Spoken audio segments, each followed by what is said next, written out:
Ruben Swartz, your host and chief nerd.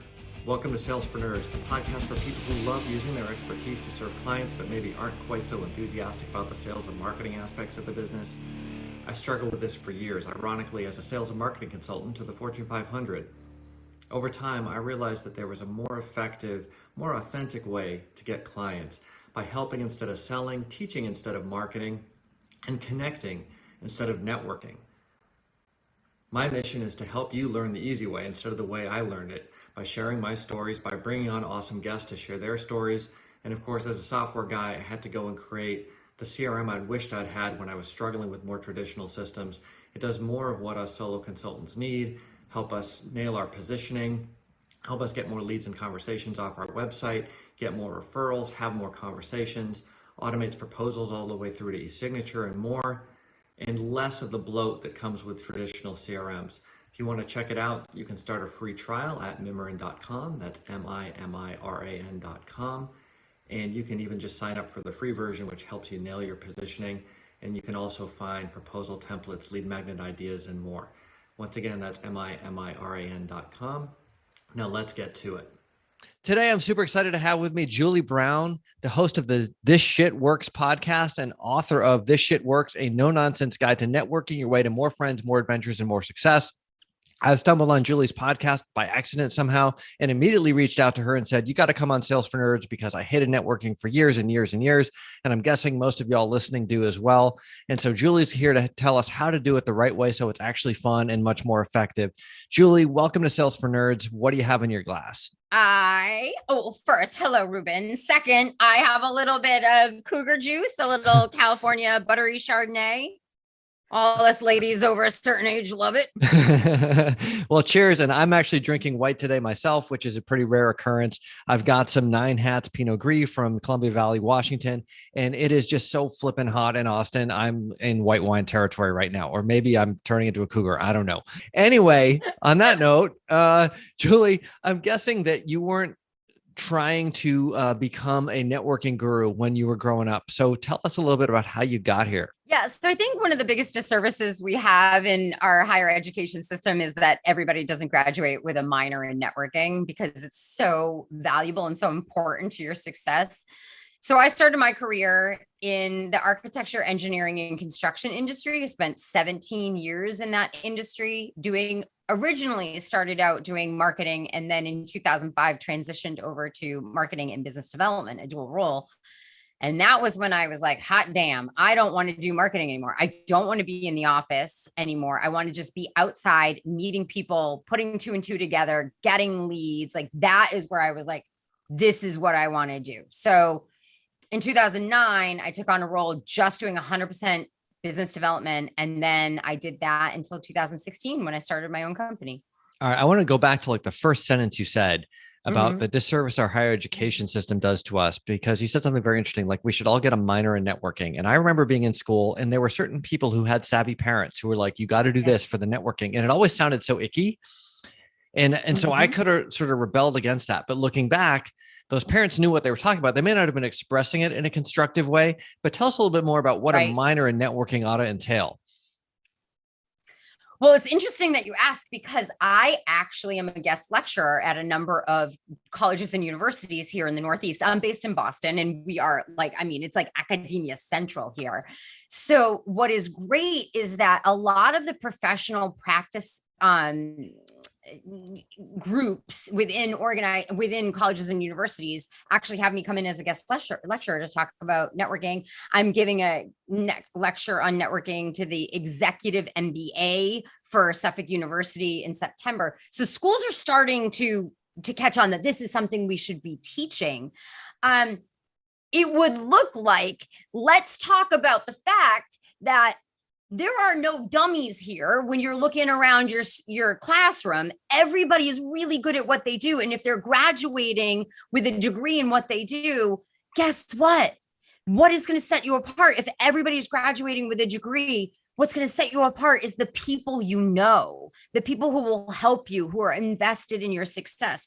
I always say, like, it's so bad that we put so much effort and emphasis on being really good at our jobs because everybody's really good at their jobs. It's really good at your job. And then what? And then who do you know? And who is invested in your success? And how many people do you know? How many people are you meeting? How many different connections do you have? How many ways can you put the piece of the puzzle together? I think it's very generous of you to say that everyone's really good at their job, but I get what you're saying. so yeah. So yeah, that's a great point. And it's definitely something that I wish I had been more intentional about, and that I'm trying to be more intentional about now, not in the sleazy, like, what can you do for me sense, but just like, I want to nurture relationships with people who are interesting. Yes. And you never know where that's going to go. And they're going to give me ideas. Hopefully I give them ideas, and then good things happen. So anyway, so you're in this architectural firm. Are you a master networker at this point? I don't really know when I became like the person who everybody knew and I knew all the information, but I remember when I realized it.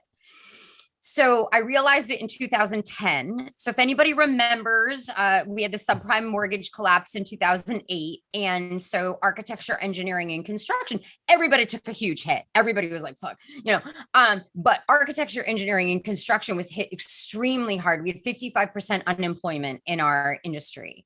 And so this was the industry I was in. And also my husband is an architect as well. So both of us were in an industry that was just decimated. And I was still gainfully employed and bringing work in when there was hardly any work to be had. So there was that. The second thing was we had already decided, my husband, Chris, and I had already decided that in 2010, when he turned 35, he was going to quit his job that he had been at for 12 years and start his own architectural practice. Brilliant time to do this. But I said, you know what? Let's do it. Let's do it. If you can start a firm in this economic environment where nobody's hiring architects, then we are never going to have a problem. And what I started doing was I just started tapping into my network. We worked in two different worlds. I worked in academic architecture and he did single family residential.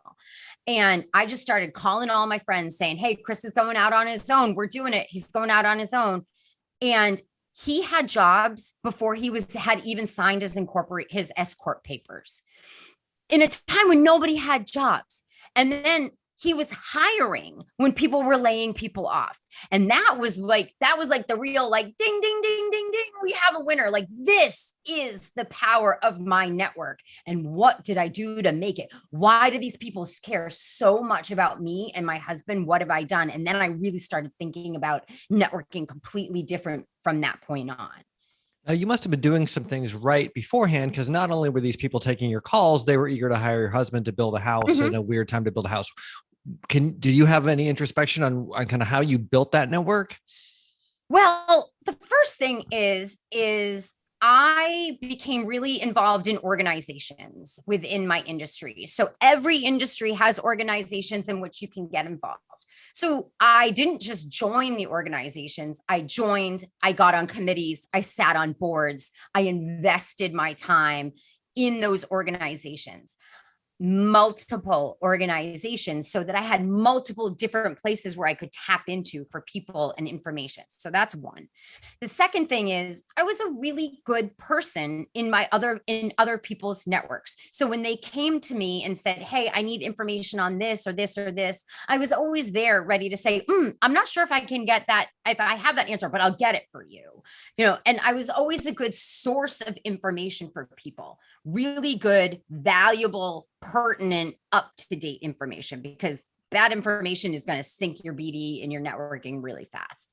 And then the other thing is I think people just like people who are just out there and doing things and meeting people and like always on the scene. And that was me. And you couldn't go to an opening of a letter without seeing me. So people just were always so used to seeing me. And they're like, oh, Julie's everywhere. She knows everybody. And then I got that tagline.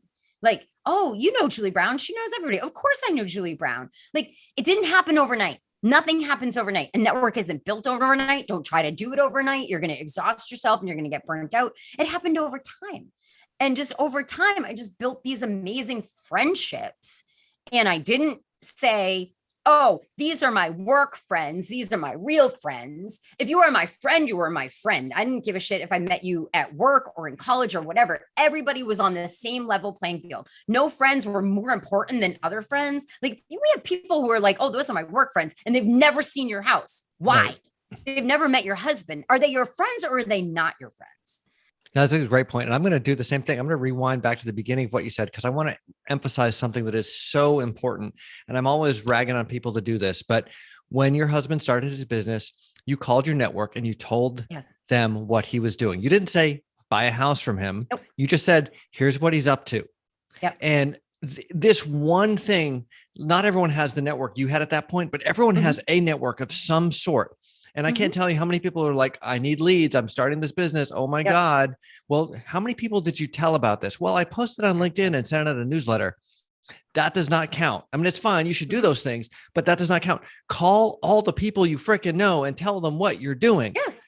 And ask for help, ask for advice. Don't ask for a sale, but just Right. let them know what you're up to and who should you talk to and what should you think about and what do they wish that they had known when they were at this phase or whatever. And it's a really fun, easy conversation and great things will happen. And don't do it the way I did it. Do it the way Julie did it. I called the CFO of an architecture firm and said, hey, my husband's going out on his own. He doesn't know anything about being a CFO of an architecture firm. Would you meet with him? And you know what he did? He met with him. And then he handed him the plans to his house and said, great, now go renovate my house. You never know, right? I mean, things happen really serendipitously sometimes, but only if you've done the work leading up to it and you put yourself out there. Right. And like you said, you're a good person. You're not just taking from the network, you're contributing, you bring good energy. So whether you're starting your business right now or you've been at it for years, when was the last time you called everybody that you knew and told them what you're up to? Start. Yep.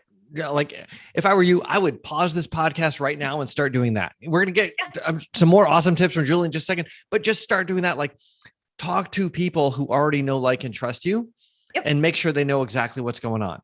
Yep. All right. So how many people out there are listening and you have friends and you have no idea what your friend's husband does for a living?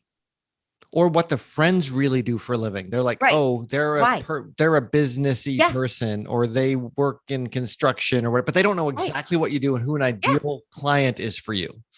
Yeah. And so inversely, how many people have no idea what you do or what your husband does or what you're, like, how can we help each other if we don't know how we can help? That's exactly it. It's crazy, right? Mm-hmm. And I spent years in that situation. So I know for both sides of crazy, like like, why make it hard? Let's make it easy. And the other thing is, I think most of us, we all want to make those referrals when we can help out a friend by referring them to Chris or whatever to redo our house or whatever it is. That's great. That's a win for everybody. But if we don't know exactly who's a good referral, then we can't do that. Yep. All right. So now Chris has started his firm and he's already building houses before he even starts his firm or designing houses. So this is great. And now you are starting your own business. Is that right? I took 6 years to start my own business. So it's funny. Some people know this acronym. There's a dual income, no kids, DINKS. So my husband and I are dual income, no kids. But when he left his job, I know, we got 2 dogs. When he left his jobs, I always say we went from dinks to oinks. We went to 1 income, no kids, because it doesn't matter how much money your company is making. You're always putting it back into the company for a certain amount of time. So we went from dinks to oinks. And then I looked at him and thought about, okay, how long is it going to take for his business to be at a point where he is making as much money as I'm making inside another firm, where we can pay for our own health care and all of this stuff. So I waited 6 years to quit my job to go out and incorporate my own business. So we started his in 2010 and we started mine in 2016.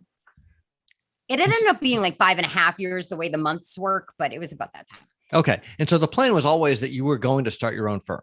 No. Okay.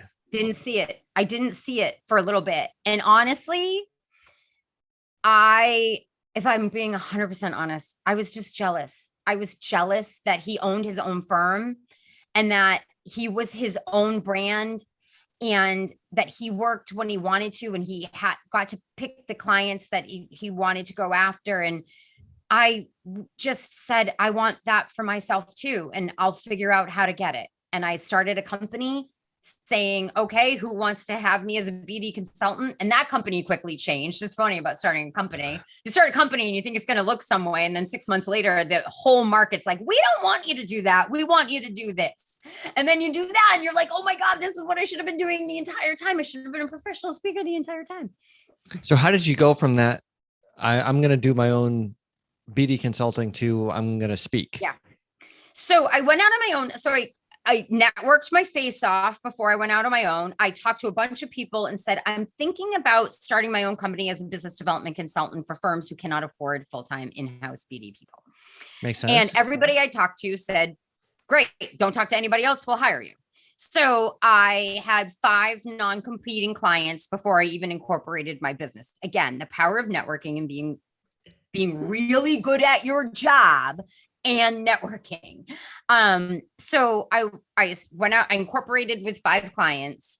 And then about 6 months into owning my company, a woman that I used to work with at one of the architecture practices was putting together, she worked at a different organization now, and she was in charge of putting together 2 days of learning units for all of the interior designers in Boston. It's called the Boston Design Market. And she asked if I would do a presentation on networking. And I'm a good person to people in my network. She had a need. I was like, I don't know exactly how to do a presentation on networking. I'll figure it out. And I did it for her. And you had to sign up and buy tickets. They were free. You had to buy tickets to get a seat into this thing. And it sold out weeks before the event. And it didn't sell out because of me. Nobody was like, oh yeah, I want to hear Julie Brown speak about networking. Like, they didn't care. It was the networking that sold out. That idea of I'm going to learn how to network. So then I was like, people really want to learn more about networking.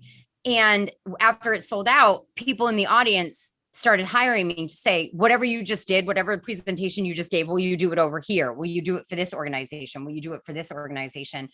And then it happened organically. I've not had to pursue speaking engagements, and now I'm fully booked as a speaking person, a professional speaker. Again, 5 years later, though, I'm fully booked as a professional speaker. Nothing happens overnight, but it was, and then that's all been like, oh my God, have you heard Julie Brown speak? No, you have to book her. And again, that's just being really good and being good at what you do, but also having this amazing network of people and like the social proof behind it. The podcast is a level of social proof, my YouTube channel, the book, everything is like adding on top of it. It's never one thing. And it's definitely a busy speaking schedule, because we've been trying to get this podcast scheduled for a long time, and we got to work around all your speaking engagements. Yep. So that's a good sign, right? So yeah, I'm actually leaving in 2 days for another speaking engagement. So let's talk a little bit about what people get wrong about networking and what they should be doing instead. Give us the condensed version of the networking talk that everyone is clamoring to hear. Well, there's no, I wish there was a condensed version. I'm like a human run-on sentence, So there's a couple of things. Most people approach networking from a place of need. I need more clients. I need to bring in work for my business. I need this. I need that. Instead of coming at it from a place of what can I give? Who can I meet? How can I help? I'm an awesome person. Who would need somebody as awesome as me in their network, like to bring the fun, like how can I come at it from a position of what do I have to give versus what do I need? The second thing is just overthinking it too much. Networking is ultimately meeting people you've never met before and building relationships. Like, we can all do this. We can all meet people and build relationships. It's just that we start putting all these constructs around it. And is it the right person? And is it like, what can that person do for me? Instead of just saying, I'm going to meet as many people as possible, see how I can be helpful to them. And that is going to come back to me. Another thing is yes, people put constructs around it, around the types of people, but you should have a strategy for networking. What organizations should I be a part of? How much time in my schedule can I dedicate to networking? Because if you don't dedicate time to networking, it won't happen, and then you won't meet anybody. So what kind of strategies can I put together around networking? People think of it as this like amorphous thing, like blob, like, oh, I'm networking. I don't know. I'll just go here and there. Like, let's look at our schedule. Let's look at what are the good organizations for me to be a part of. That makes sense. What rooms are my potential clients in? How can I get in those rooms? How can I dedicate the time to going after, to putting networking in my calendar? But then once I'm in those rooms, not having an agenda other than being there to meet somebody I've never met before. That's a great point. And I think sometimes we ask too much of the conversation with the quote unquote right person because we haven't done the work of defining who we are and who we help. Sure. And so we're sort of like trying to manipulate someone else instead of saying, I'm Julie, I'm a speaker on networking, or I'm Ruben, I have a CRM for independent consultants. The right people are going to come to us because that's fairly specific versus, if we both said, hey, we're folks who help you with your business, right, then we have to worry about if we're meeting the right people all the time because who's going to know? So make sure that you've done the work so that it's kind of like, if you're a knee doctor, I always say, there's like the knee doctor who repairs the skier's knee, and there's the knee doctor who repairs the old lady's knee. And those are different doctors, and none of them are like dermatologists or heart surgeons or any of the other stuff. Right. But so many people out there are like, I'm a business doctor, and then they wonder why it's hard. So get your specialty right. And then the right people are going to gravitate to you and get referred to you. And then when you're actually in the room, what do people say? I think a lot of people are like, okay, great. I get all this in theory. And then I get in the room and I just feel gross. And then I feel awkward. And then it like people pick up on the awkward vibe and it doesn't go well. And it's a vicious cycle. So assuming that we get in the right room, we're talking to the right people, we don't have an agenda. What should people say? So in America, we are constantly defining ourselves by what we do for a living. It's the first question you ask anybody you meet. Oh, what do you do? It doesn't matter if you're at your neighbor's house and there's a couple over there for dinner that you've never met before. The first thing you're going to say is like, what do you do? In Europe, they don't have this question. Their question is more phrased around, who are you? So I always say when going into networking events, drop the what do you do and start asking who are you? Start understanding what makes people tick. So think about just having a conversation as if business had nothing to do with it. So I created this thing in my book and created a number of years ago, but I put it in the book. It's called the List Yourself Approach. The List Yourself Approach is to make a list. Oh, look at here. I have one right here. This is from a speech I gave the other day. Hold that up so we can get a good shot. All right. Yeah. Great. Okay. So we'll stick that in some post somewhere. The List Yourself Approach is nothing more than creating a list of all the things that make you that have nothing to do with what you do for a living. So I didn't put professional speaker on this. So my list. I'm a dog mom. I have 2 rescue dogs. They're both German short-haired pointers. I'm a runner. I've run the Boston Marathon 3 times. I'm a skier. I ski every weekend. I'm a mountain biker. I do a lot of adrenaline junkie things, if you haven't noticed. I'm a world traveler. I'm a wine snob. Really love that cougar juice. I actually am a tequila snob too. I love tequila. I have a Peloton that I can't get my ass off of. I love my Peloton. I am not only a podcast host, I'm really into podcasts, but my only thing I listen to that's not my own podcast and business podcast is true crime podcasts. Because the thing I've learned is there's 2 people in the world, 2 kinds of people in the world. There's people who listen to true crime and there's people who don't listen to true crime. And the people who listen to true crime, those are my people. And then like I could go on. I could be like, I'm a gardener. I have honeybees. I have a beehive in my backyard. Like I like all these things. All of those things serve 2 purposes. Actually, more than that, but I'm just going to give you 2. The first thing is that list serves to increase the surface area with which you can connect with people. Because if you only connect with people on this idea of, can we work together? Just think about what a small sliver of your life that is. So this list serves you to increase the surface area with which you can connect to people. The second thing is this list serves for you to be able to use dopamine as your best friend in networking conversations. Dopamine is a neurotransmitter in the brain. It sits in the pleasure center of our brain and helps with feelings of happiness and euphoria. And we can elicit a dopamine spike in the brain of the person we're talking to. We can also cause dopamine to crash in the brain of the person we're talking to. It has been scientifically proven that the two questions that cause dopamine to crash in the brains of people that you're talking to are, how are you and what do you do?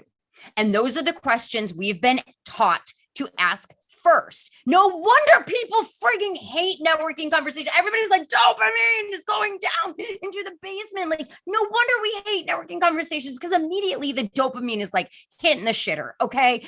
So you take this list and you make dopamine inducing questions, like questions that will spike the dopamine in the person's brain that you're talking to. For example, I pull up to somebody I've never met before. I could say something about their outfit. Oh my God, look at those shoes, or whatever. I could also say, hey, after I leave this event, I'm going home because I'm currently binging this and this and this on Netflix. What was the best show you binged during COVID? Immediately people are like, oh my God, do you remember Tiger King? Do you remember Peaky Blinders? Do you remember this? And when people start saying, oh my God, do you remember? Like, that's dopamine. Okay. You could waltz into a networking event and be like, oh my God, I was just listening to this amazing true crime podcast on the way here. I almost didn't get out of my car to get into this room. Do you want to hear about it? Those true crime fans are like, let me tell you about my true crime podcast I'm listening to. Okay. You could ask a question like, hey, I hate boring networking questions. How about this question? What is the first place you're going to go to on vacation after COVID, when no travel restrictions are in place? We're actually almost there now. So you could say, hey, they just lifted the COVID entrance requirements, like getting the negative test. Are you going to travel? Like, where's the first place you're going to travel? What was the best place you went to ever? Well, I was at a networking event recently and I said, okay, top 3 cities in the world, name them. Everybody came into that conversation. It was just me and this other guy having this conversation. Somebody overheard it and was like, oh my God, can I play? Can I play? Yes, you can play. Okay. I had another one where I said, oh, I met this guy. I go, okay, all right. First concert you ever went to. And he was like, oh my God, I haven't even thought about that in so long. Other people wanted to play that too. Totally different event. When people are like, oh my God, can I play? Like, that is dopamine. That is when you have so many reasons to follow up with the other person. You've had an amazing conversation. You have reasons to follow up other than what you do for a living. But it's also at the point where somebody actually says to you, you're so interesting. What do you do? What do you do? And that's when you can talk about what you do. And it's not weird and it's not schmarmy. And people want to work with you. So this is awesome.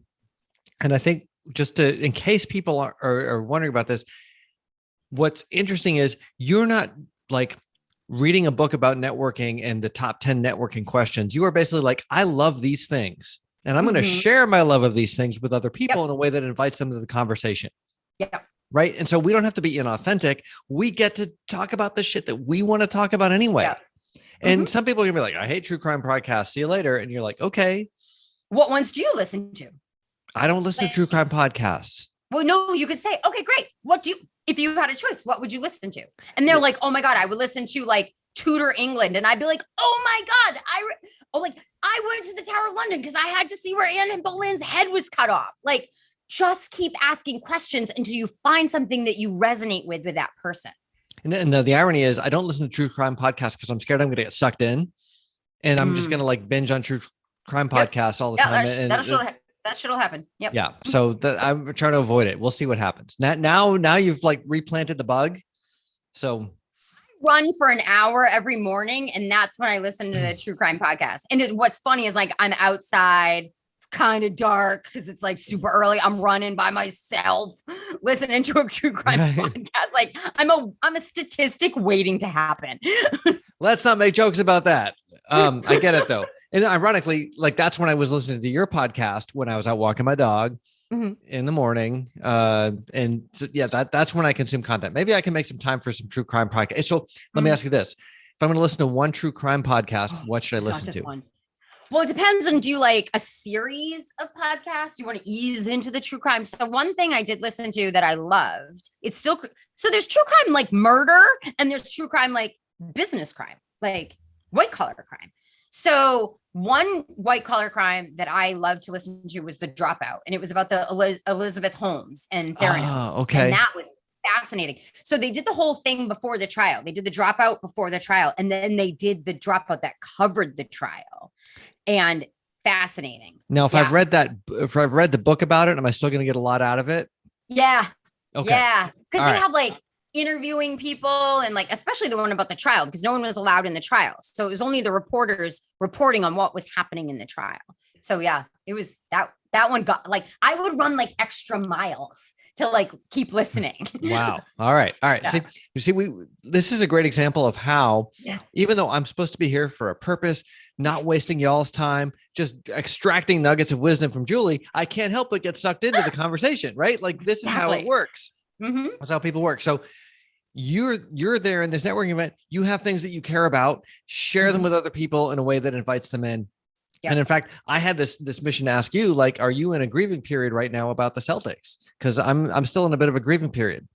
No, I actually didn't think we were going to get past the first round because I didn't either. And so like everything was like a treat after that. And then I knew Golden State was going to win. Like when we first won the first game at Golden State, I was like, maybe I'm wrong. Maybe we're not going to lose. I'm just so happy with what they did. My husband, on the other hand, he's like, we got to get rid of this one and this one and this one. I'm like, I'm just happy with what they did. So I am both simultaneously very happy, especially considering where we were in January, right? Yes. Under 500. And then like snuck out game one, went up 2-1, almost went up 3-1 if Steph Curry wasn't like some kind of immortal. And then at that point I was like, okay, obviously we're not going to, this is just not our, but yeah, it was overall a very good campaign. So, cause I grew up in Western Massachusetts. So yeah, I still carry the Celtics banner with me down here in Texas. All right. So now we're completely off kilter and off track. Must be the Cougar juice. And I got to ask you one more question about your card. Cause you said wine snob and then you're like, well, I'm drinking my buttery Chardonnay. Yeah. And you know, I don't necessarily equate buttery Chardonnay with wine snob. And it could just be my closed mindedness. Yeah, no, I mean, so listen, I've traveled the world for wine. I belong to multiple wine clubs, and my last trip pre-COVID, my last trip right before COVID was I was in South Africa, wine tasting in South Africa.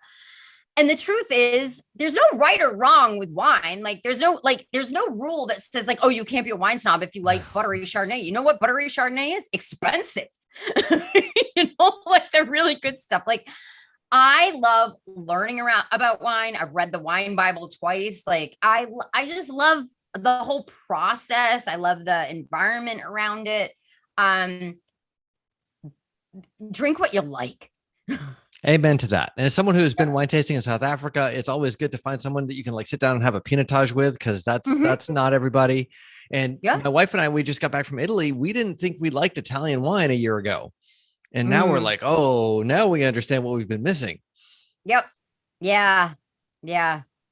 Oh, that's another story. When I was in Italy and I was taking Italian because my husband lived there and he was fluent when he lived there. He's not anymore because he doesn't practice it. But I was like, I took Italian for adults. Like I went to night school and I was like, I want to order dinner. And so I ordered dinner and first I ordered the wine and then I ordered the wine. The waiter kind of looked at me weird. And then he looked at my husband and he goes, just go with it. And I was like, oh, and my husband says to the waiter, just go with it. And so the waiter speaks English, but I was very adamant about like, I'm not speaking English. So then the wine came and it was like, a pitcher, like it was like for like a banquet. And I looked up at the waiter and he looked at me and in perfect English, he goes, you ordered it, lady. Well, did you finish it? You drank it. There you go. Awesome. All right. So I want to make sure that people listening are not just getting our wine stories, although I kind of feel like we should have a separate wine episode. So you're in the room and you're basically asking people about them. Now, I think one of the big things that people, I'm not a networking expert, obviously, but the people go there and then they exchange a bunch of business cards, maybe even some great stories, and then they do nothing afterwards and wonder why it wasn't successful. Can you talk about the follow-up a little bit? Yep. So 80% of building and maintaining relationships is simply following up, and people suck at it and people don't do it because it's a human condition to be afraid of rejections. So what we do is we take somebody's business card and we want to follow up, but we wait for them to follow up with us. And for one reason, and that's why that's like that evil game. Like, oh, we're going to follow. Like, what are we dating? Like, what did we just meet in a bar? No, it was a business thing. You said you would follow up. If you're not going to follow up, don't say you're going to follow up. 80% of building and maintaining relationships is just following up. And so much is lost. So many opportunities are missed because people don't take the initiative to follow up because they're waiting for the other person to follow up because of this stupid human condition of like not wanting to be the person who puts himself out there first. If you take on follow up, it's your responsibility. Okay. Every single event I go to, when I get a business card, I'm going to send a follow up email that night or the next morning and say, it was so great meeting you. I loved talking about buttery Chardonnays and kittens and whatever. I want to learn more about you and your business because I think we'd work together so well. Like, here's my availability, pick whatever works for you and let's get this shit done. Do you know how much more opportunities you have? How much bigger your network would be? How much more would come to you if everybody just took follow up as their number one priority after an event? Amen. And I can't tell you how many times I have met with somebody who has asked me for a favor or an introduction. And I'm like, great. Happy to do it. Mm-hmm. Send me a blurb so that I can introduce you in the proper way. And 80% of the time, I never get the blurb. So guess who never gets an introduction? Yeah. And I'm like, whoa, thank goodness I dodged a bullet. I didn't want, like, turns out this is not the kind of person I want to introduce, but we had a great conversation. And then I like laid it up for them. All they had to do was press the button or dunk the alley oop and they didn't do it. And like, that's not even the business card. I was just like, send me the blurb when you get back to your desk. And like you say, the fortunes in the follow-up, like I think it's probably even more than 80%, but whatever it is, just do it. And I think for some people, it's the fear of rejection. For some people, it's just like, oh, I have the stack of business cards and it just grows and grows and grows. And I get intimidated and I don't want to pick the first one off the pile and got to start somewhere. Yeah. I don't have any fear of that, of reaching out to people. Like, and this is another thing for the people in your network, because you talked about this at the beginning and you said, how many people in your network have you not talked to in a while? Like, you know, so many people. When was the last time you talked to them? I always talk about the power of 5 words. I've been thinking about you. So if there's anybody on that list and you're like, it's too weird now because it's been 4 years since we talked, who says it's weird? Who says that's the time period of weird? Like, who said that that's the time period with which you can't go back and say, I've been thinking about you? So anybody on your list, I beg you to look at your list, make a list of all the people you know and look at it and say, okay, who are the people I haven't talked to in 10 years, 5 years, 7 years, and send them an email or call them and say, I don't know why, but I was thinking about you today. I heard this song and I thought about you. I saw this picture and I thought about you. I drove by this thing and it reminded me of you. Like, do that. Enhance your life. It will make it better if you do that. That's so right. And this is one of those moments again where I'm like, pause this podcast right now and call the person who is in your mind right now. And you could just explain that you're listening to this dumbass podcast. You drove by the building and the song was playing and whatever the confluence of factors is, right? Yeah. And like, it took me 40 plus years to get to the point where I could do that. And it is so great. I can't tell you how many conversations I've had that were like, I am so glad you called. Nobody has ever like, oh, that's weird. Like, everybody's like, oh, so like you make that person feel happy. Like, they're like, oh my God, you were thinking about me. That's so sweet. That just do it. Like, worst case, if they're like 5 people today. If they're like, that's so weird. Why'd you call me? You're like, great. Now I don't have to ever call you again. Right? Like, that's fine too. Like, instead of being bothered that I haven't picked up the phone and called you, the worst case scenario is that you're like, we actually just don't get along very well. That's okay too. We've grown apart. I have so many people after I give a keynote, because I always talk about this in the keynotes, that there's like no span of time that can't be bridged by these 5 words. And I have people, people reach out to me, send me emails and say, thank you so much. I reached out to this person I hadn't talked to in so long. I reached out to this person I hadn't talked to in so long. Like, thank you so much for just giving me the permission or giving me the prompt to do that. Absolutely. I every once in a while, I run a little sales and marketing boot camp for my tribe. And I'm like, if you can't think of a reason, tell them that this crazy guy, Ruben, told you to call them. Right. Or you can now blame Julie if you want. Yeah. But Like, Yeah. like this. And in fact, I had one guy who was like, "Hey, Ruben, I know this is hard for you when I was trying to work on this habit myself. So if you're ever like needing someone to start the momentum going, just call me." Mm-hmm. He was a total stranger. I don't even know how I got introduced to him. Like, Yeah. random person, but we're all there for each other, I think, at some point. And there's something about the pace and the digitization of the modern world where I think we are craving a real connection actually more than Oh, yeah. ever. Uh-huh. So supply it. You're going to be happy and they're going to be happy. Yep. 100%. What else should people know about how to network the right way? It takes time. It's going to take, you can't build a network overnight. It's going to take time. You're not going to build it all at one event. So go into events with a goal of, I'm going to meet 1 to 2 brand new people. And then when I'm done meeting 1 to 2 brand new people, I'm going to give myself a break and I'm going to leave, and I'm not going to leave exhausted. If we went to one event every week for a year and we met 2 new people, you'd have 104 new people in your network at the end of that year. And you know what that pace does for you as well. That pace allows you 2 people a week. That pace allows you to have time for adequate follow-up, and not just adequate follow-up. Like, I'm just going to write this email the next day. Adequate follow-up, meaning I'm going to write the email the next day and then I'm going to set a time to meet with them for coffee or lunch or whatever. And I'm going to nurture this relationship. So networks doesn't happen overnight. You do have to work on it. It does take time.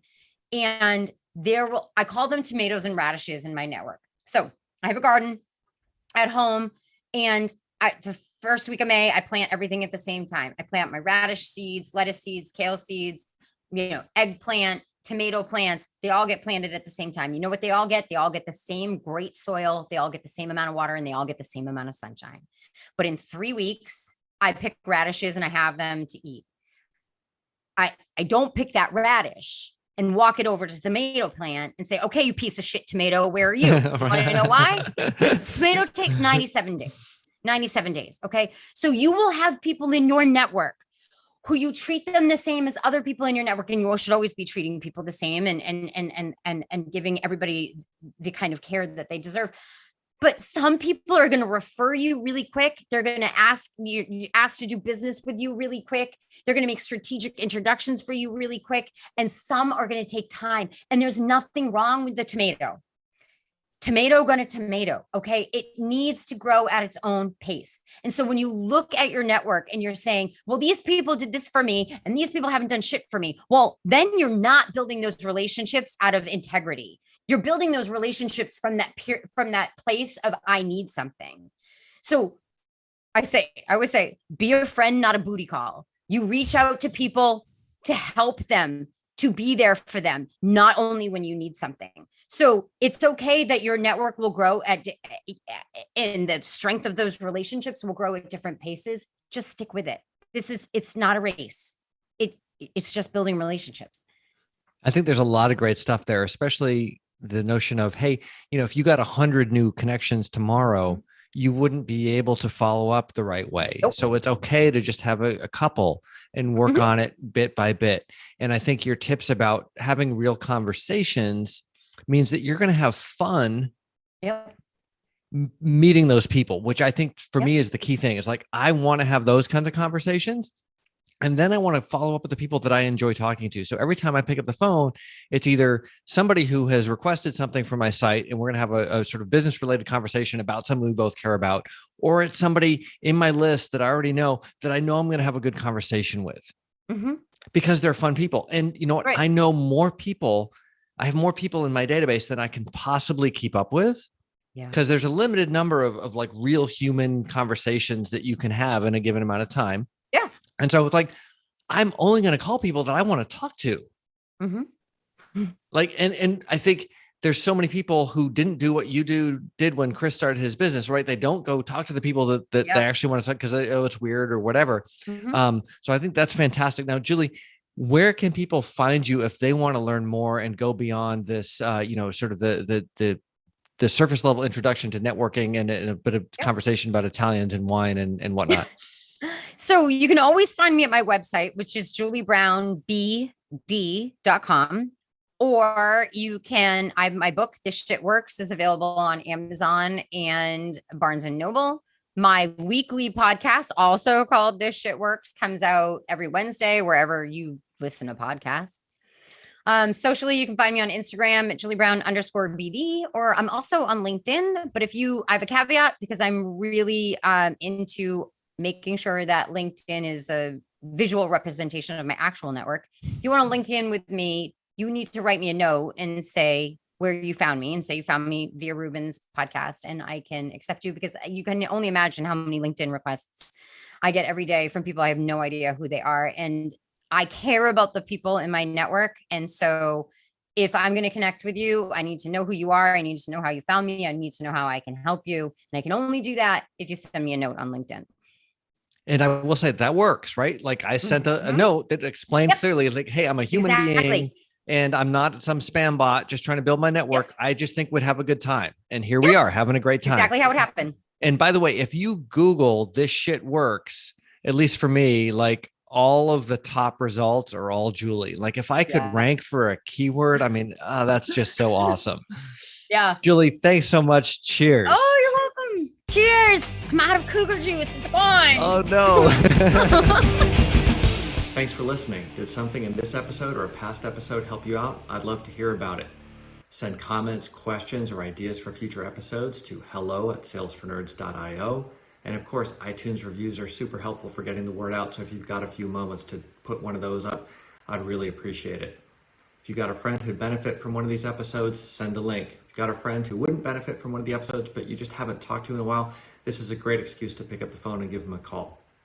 Of course, if you're looking for a whole new take on CRM for solo consultants, along with proposal templates, lead magnet ideas, free positioning tools, and more, check it out at mimiran.com. That's MIMIRAN.com. Again, thanks for listening, and until next time.